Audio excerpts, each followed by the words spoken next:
American Nomad News. Darren Marchant reporting. I'd like to answer to something that I'm seeing in a lot of the reports on the future of mankind in space. One of the phrases that I'm hearing is the lucky few. Another concept that I'm seeing is that when we go to live on the moon or Mars, that we're going to have to live underground, that we can't grow food on Mars, that we can't grow food on the moon. And the very idea that we could live permanently and comfortably and healthily in deep space, in microgravity, isn't even acknowledged. But I see something different. I see a much more positive and amazing future for us. Let me explain just a little bit. And forgive me, I don't have access to computer graphics. I don't have access to video editing. So I have to explain this with nothing but words. Unless I want to draw chalk lines on the concrete or marker on cardboard. And even then, it's kind of challenging to videotape it and put myself in the scene at the same time because I'm using a cell phone, and you can't, during the recording, switch from one camera to the other. I can either film a segment with my face while it's looking at me, or I can film from the other side of the cell phone. Unless somebody out there knows a trick I don't, this is what you get. Until I get enough support that I can produce more useful videos for you. So let's get into it. How do we live on the surface of Mars? How do we live on the surface of the moon? How do we live in deep space? Accepting all the challenges of near perfect vacuum, and in the case of Mars, the equivalent of extremely high altitude, with increased radiation, impact from micrometeorites and even meteors, and other harsh conditions of radiation and so forth. How do we do that? Well, a key answer to that is understanding that the von Braun style station is not the most effective means of overall design. It's a function that we will need within the design that I am working on trying to figure out how to explain. And I'm really eager to see some feedback on this so that I can find out, is there someone who's getting this message who has some inkling of what I'm saying enough to ask a question back related to how do we live in space with a higher standard of living than we live here on Earth. All life is cellular. Why don't we take that lesson and understand that when we go from Earth into space, it's as if we're going from the macro to the micro scale, where we are living in an environment that we might as well be a itty bitty, teeny weeny, little bitty, tiny, tiny, tiny microbe living within inside of a cell.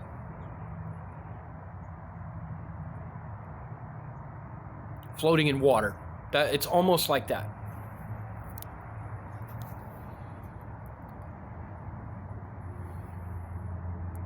Imagine a scalable station or ship that as you acquire new materials, you convert those materials into the building blocks that are scalable, tessellated, cellular additions to this construction.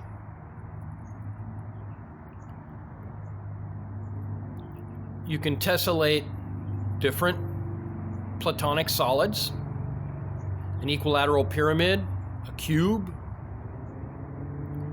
These are two shapes that tessellate quite nicely.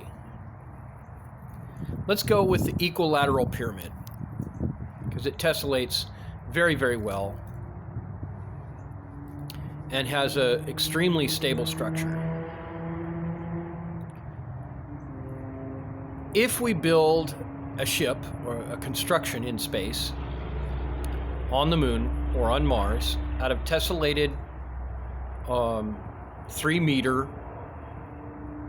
equilateral pyramids, and we continuously add more pyramids, and we encapsulate each pyramid as a cell with its own membrane, meaning that if one of these cells is punctured, say with a micrometeorite or an onboard accident, only 1 or 2 cells might be affected. Now, how about radiation, you say? Well, large numbers of these tessellations can hold large volumes of gas, part of which could be water vapor. And just like the atmosphere of Earth, these can stop radiation. Layer upon layer upon layer of these tessellations, just like cells of the body growing or cells in a vegetable or a tree growing, built by humans, but in much the same geometry as you might see in an onion or in a human muscle.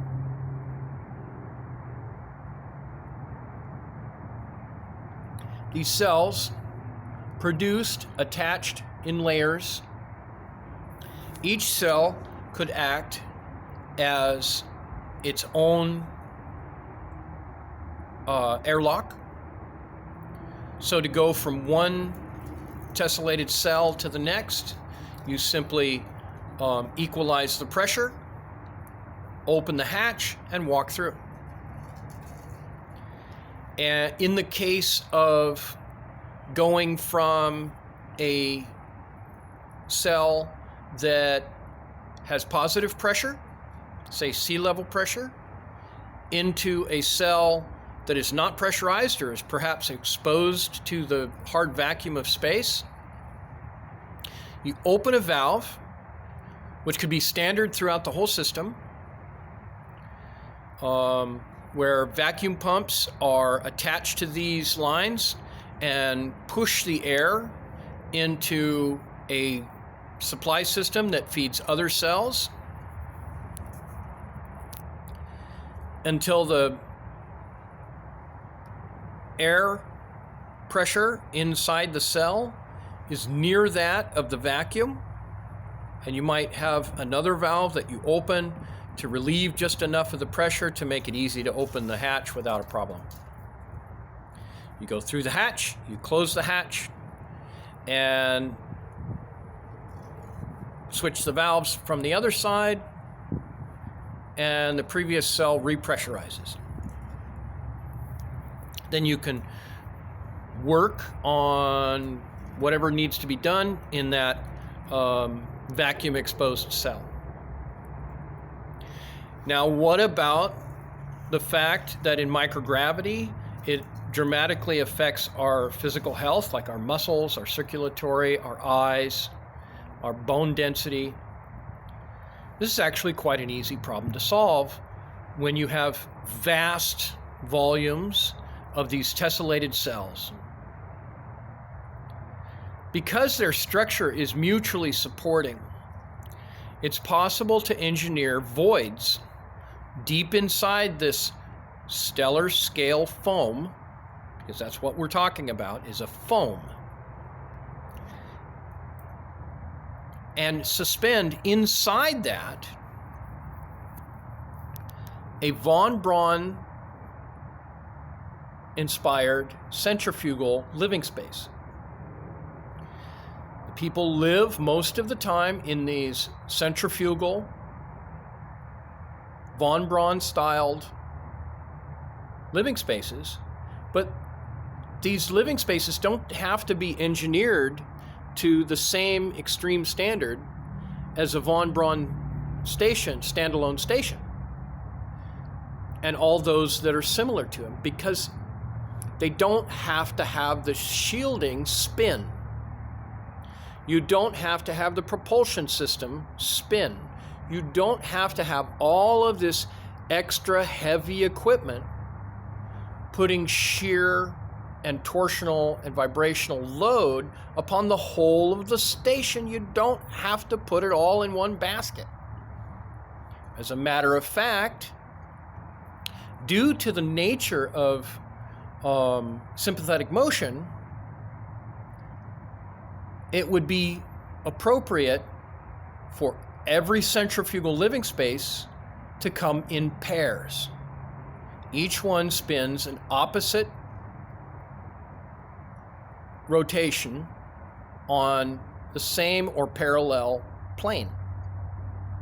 That way your overall space station does not spin relative to absolute space. In this system, it would be likely that we would use a number of different kinds of centrifuges to do different sorts of work. For instance, go take a look at my Chickens in Space video when it comes out. I believe it's coming out Monday, maybe Sunday or Monday, I'm not sure. I'd have to go look. But you can. There's a video that says my schedule, and you can go look at the image and the description. It lists it in there. And I have other videos that I'm having come out as we go. In fact, I think I'll schedule this one for Wednesday. So it should be, the Chickens in Space one should be available by the time you are able to watch this one. And it describes some of that. I'm going to try and focus on, in every video, going back and forth to describe, and like I saw in a recent video, they described it as amplification, a method of describing things. So I want to take it in a little different context and go back to it on each issue on a regular basis until such time as I see people replying back and giving me some indication that they're getting this, that they're understanding what this is about. We do not have to limit the number of people who leave Earth for space.